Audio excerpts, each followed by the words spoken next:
এই মুহূর্তে টলিউডের সেরা জুটি কাঞ্চন মল্লিক এবং শ্রীময়ী চট্টরাজ। কোনো না কোনো কারণে সবসময় খবরের শিরোনামে থাকেন তারা। এবারে প্রকাশ্যে দিবালোকের স্ত্রীকে চুমু খেলেন কাঞ্চন মল্লিক। এরপরই অভিনেত্রী বলেন, আপনারা যেন অর্ডার ছাড়া বর্ডার ক্রস করবেন না। ভিসা, লাইসেন্স, পাসপোর্ট সব একজনের কাছেই আছে, অন্য কারো কাছেই নেই। এরপরই স্ত্রীকে জড়িয়ে ধরে গান গাইতে শুরু করেন কাঞ্চন। কি জাদু আছে তোমার আঁখিতে। কাঞ্চনের গান শুনে স্বামীর দিকে মুগ্ধ দৃষ্টিতে তাকিয়ে থাকেন স্ত্রী। এরপরই শ্রীময়ী গাইতে থাকেন, তোমরা কুঞ্জ সাজাও গো, আজ আমার প্রাণনাথ আসিতে পারে। গাইতে গাইতে তিনি বলেন, আমার প্রাণনাথ যদিও আমার কাছেই আছে। এরপরই সুখী দাম্পত্যের সংখ্যা দিতে গিয়ে কাঞ্চন বলেন, সম্পর্কে শুধু মিষ্টি থাকবে তা তো হতে পারে না, সম্পর্কে ঝাল নোনতা সবকিছুই থাকবে। একটাও দম্পতি এমন নেই যাদের মধ্যে ঝগড়া হয় না।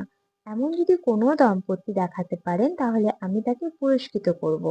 সম্পর্কের মধ্যে কে মিষ্টি আর কে ঝাল জানতে চাওয়ায় কাঞ্চনের পত্নী বলেন, আমি বেশি রাগী। কাঞ্চন রাগ দেখানোর চেষ্টা করে কিন্তু বুঝতে পারে শেষ পর্যন্ত জিততে পারবে না, তখন চুপ করে যায়।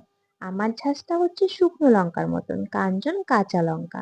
ঝাঁজ দেখাতে শুরু করে কিন্তু শেষ পর্যন্ত ধরে রাখতে পারে না, তাই ও সবকিছু আমাকেই সঁপে দিয়েছে।